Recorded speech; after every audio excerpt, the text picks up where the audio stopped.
There was a story you said that kind of stood out to me. This was when you were really, really broke and you go to a strip club. You know what I'm talking about? Hold on, which one? And you had $10. All right, this, I do know what you're saying. This was when I was in college. Oh, this was college? Yeah, this was the first strip club I ever went to. Okay. Yeah. Yeah, do you want to hear it? Yeah, let's hear the story. Oh, okay.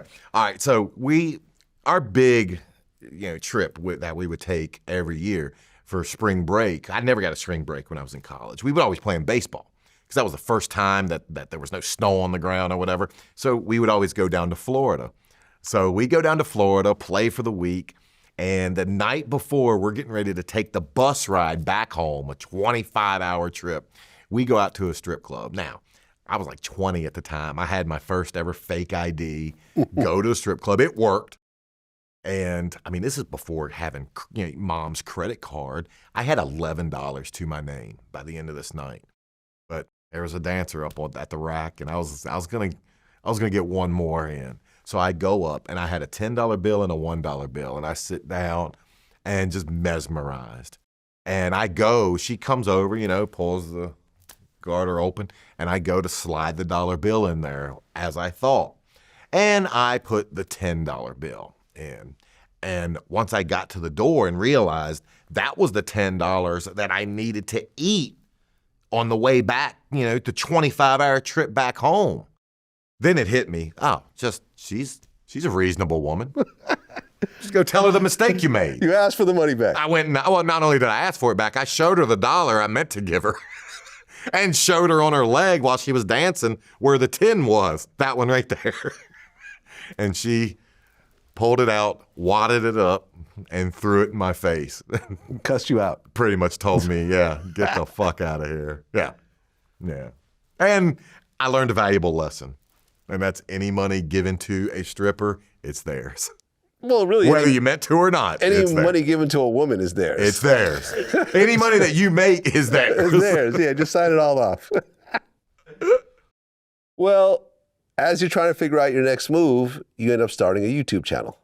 Yeah. Which actually became successful. I looked through, like some of these clips, like 3 million views, 2 million views. I mean, that's not easy to get on YouTube these days. Yeah, it's crazy. It's crazy. And I guarantee you 2 years ago, 3 million people weren't wondering what I was doing. I had a guy and a guy who has other YouTube channels just out of the blue reach out to me. And he had an idea. And at the time I had gotten, it was tough getting into the real world. It's just tough. I mean, I have a pretty decent entertainment resume, but that means nothing when you go for a real job. Yeah. No one, if I walk into, Goldman Sachs, they don't care how many days I spent in the surreal life house, But once I got on stable footing here in the city, this kid reached out to me. So when he gave me the idea, he said, listen, wrestlers do it wrong. He's like, wrestlers make wrestling videos and then put it on YouTube and then wonder why no one watches it. He's like, we're going to make Mr. Beast style YouTube videos that just so happen to deal with wrestling. And I mean, he gave me a bunch of homework, gave me people's videos to watch to see why they were interesting. And I mean, it was a shot in the dark, but it's been one of the things that I'm most fortunate of. And there's 2 or 3 things that's happened in my life. My parents taking me after my mom's death. Being able to go to school. The key to me going to the college to play baseball, it was the baseball. I wouldn't have went if it would have just been for the school. So there's things that I've been lucky at. And having this little 28-year-old kid reach out of the blue, I mean, he's not only changed my life financially, he's changed my life. Like, I get recognized now. I had a kid last week in the grocery store say, hey, aren't you that guy from YouTube that answers wrestling questions? And I was like, I guess I am. Yeah, I mean, it's at almost 500,000 subscribers. Yeah, it's crazy, insane. Yeah. Congrats, man. Oh, thank Congrats. you. I mean, listen, I've been doing it for 16 years. Thank you, brother. I was the original wave of YouTubers in 2008 when it first started. So you were there when Yeah, we're at almost 6 million right now. That's awesome. But I've been doing it way longer. That's awesome. To get 500,000, To even get 100,000 these days Yeah. is a huge task. To get 500,000 on your way to 1 million, and especially to have videos that are in the multi-million views is an accomplishment. Could I give you one piece of OG advice, though? 100%. When going through the videos. You can give me 10 pieces of OG advice.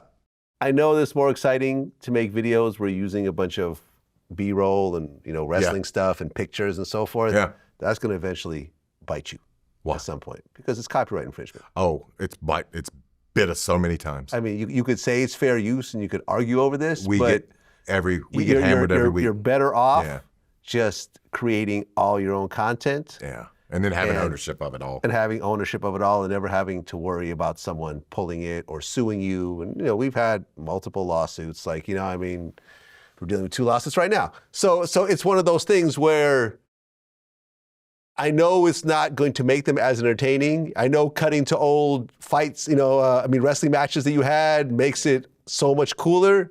But in the long run, it's not the greatest of ideas. You're 100% right. We put the Undertaker video up, and at the time, I was looking forward to this video more than any because it was me and Taker after 20 years getting back together. And it was up for, I want to say 2 days, and then they yanked it. And I felt like my heart sunk. Well, listen, they can yank down your whole channel. Yeah. That's the more dangerous part. Losing a video, whatever. You can make another video, you could redo it, you could take out the B-roll, but you get hit with multiple copyright strikes. You get hit with 3. You're done. You don't resolve them. Your whole channel get taken down, and YouTube could care less about your 500,000 subscribers. Yeah, they don't care. They're dealing with trillions of subscribers. Right. So that's the whole thing. And look, like me being who I am and investing 16 years into it, I'm very protective of my content as well. Absolutely. You see what I'm saying? When people start using my content without getting permission or who I don't have working relationships with, I'll file strikes, both on YouTube as well as Instagram and, Facebook and so forth. And when people come back with a sob story, oh, I didn't know, it's like, well, you have to license it for $5,000. Right. And now these checks are regularly coming in from people who are getting their accounts shut down from using my stuff illegally. Right.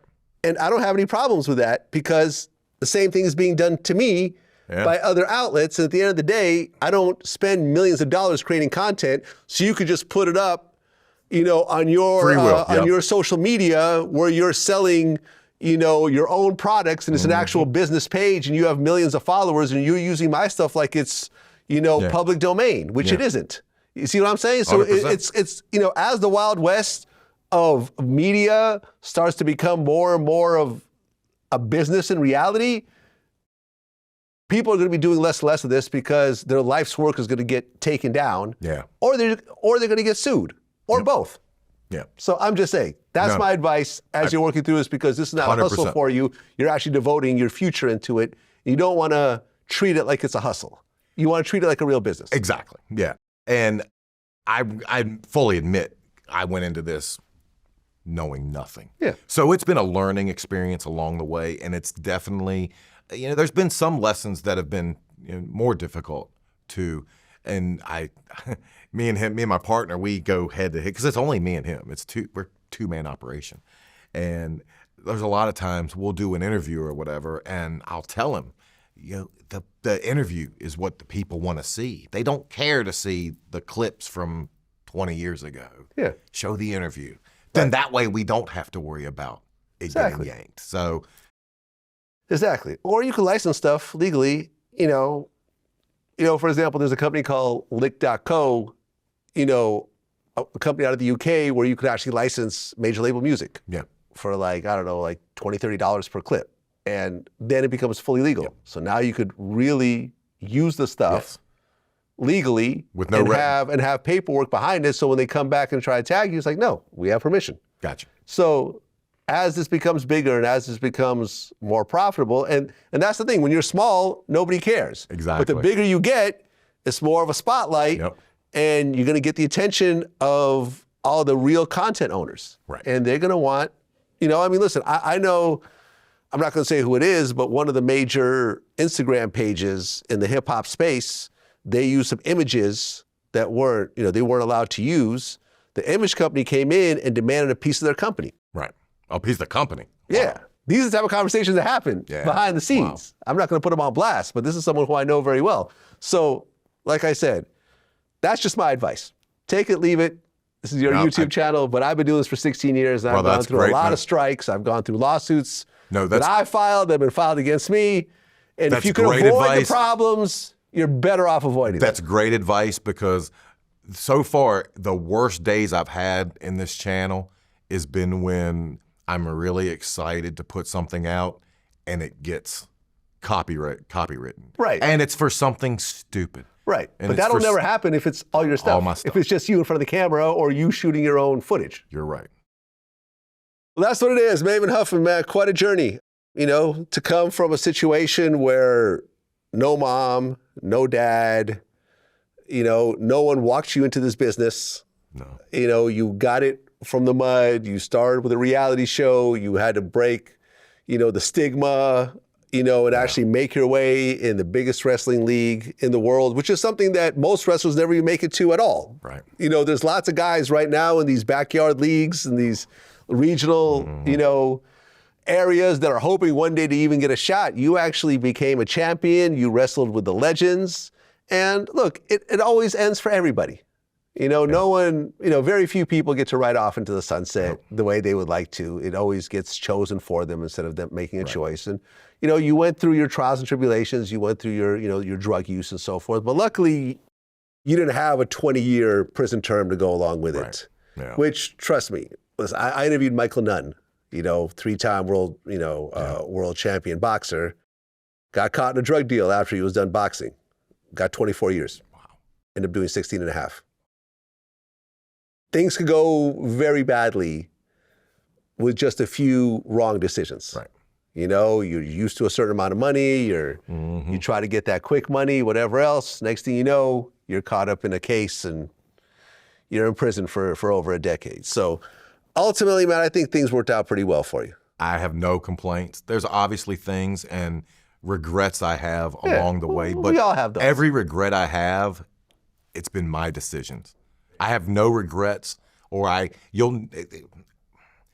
tell you what I hate about today's society more than anything? What's that? It's how no one takes ownership for their own mistakes. Yeah, everyone's a victim. Everyone's a victim. And I cannot stand this victim culture. Yeah. I have been more fortunate than anybody in this world. I'm so thankful for not only the good times, but the bad times. Because I've been smart enough to learn through the negativity. And you learn the longer you're on this earth. Yeah. If you consider yourself a victim, it's only because you're not man enough to take ownership of your own actions. Facts. Maven Huffman, I appreciate the conversation. Brother, best of luck to you, man. Until next time. Thank you so much. Peace.